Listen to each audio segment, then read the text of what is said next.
प्रधानमंत्री नरेंद्र मोदी ने गुरुवार को मंत्रिपरिषद की एक अहम बैठक में कहा कि वर्ष 2047 तक विकसित भारत बनाने का लक्ष्य केवल नारा नहीं बल्कि सरकार की ठोस प्रतिबद्धता है। उन्होंने जोर देते हुए कहा कि प्रशासन का मुख्य फोकस सुधारों को लागू करने और योजनाओं की प्रभावी डिलीवरी पर होना चाहिए। करीब 4 घंटे तक चली इस बैठक में कैबिनेट मंत्रियों, स्वतंत्र प्रभार वाले राज्य मंत्रियों और अन्य राज्य मंत्रियों ने हिस्सा लिया। बैठक का उद्देश्य सरकार की विभिन्न योजनाओं और नीतियों की प्रगति की समीक्षा करना था, खासतौर पर मोदी सरकार के तीसरे कार्यकाल के 2 साल पूरे होने से पहले। बैठक में अर्थव्यवस्था, कृषि, श्रम और ऊर्जा समेत 9 महत्वपूर्ण क्षेत्रों पर चर्चा की गई। पश्चिम एशिया में जारी संघर्ष के कारण ऊर्जा आपूर्ति पर पड़ रहे असर को लेकर भी चिंता जताई गई।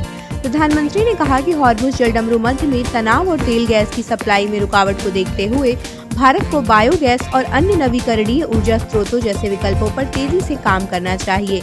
मोदी ने मंत्रियों से कहा कि सरकार की हर नीति और निर्णय का उद्देश्य आम लोगों के जीवन को आसान बनाना होना चाहिए।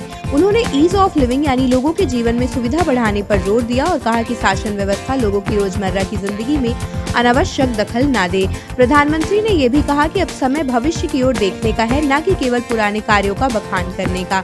यह बैठक ऐसे समय में हुई है जब विपक्ष सरकार को अर्थव्यवस्था की स्थिति, बेरोजगारी, कृषि संकट और बढ़ती महंगाई जैसे मुद्दों पर घेरने की कोशिश कर रहा है। वहीं सरकार का कहना है कि पश्चिम एशिया में जारी संघर्ष के कारण वैश्विक स्तर पर आर्थिक दबाव बढ़ा है, जिसका असर भारत पर भी पड़ रहा है। इसी महीने प्रधानमंत्री ने लोगों से ईंधन और रसोई गैस की खपत कम करने, सोने की खरीद में संयम बरतने और गैर जरूरी विदेशी यात्राओं से बचने की अपील की थी। उनके इस संदेश के बाद कई सरकारी विभागों ने कुछ दिन के लिए वर्क फ्रॉम होम लागू करने और सरकारी काफिलों का आकार घटाने जैसे कदम भी उठाए हैं। आप देख रहे हैं सौगंध टीवी, सौगंध वतन की।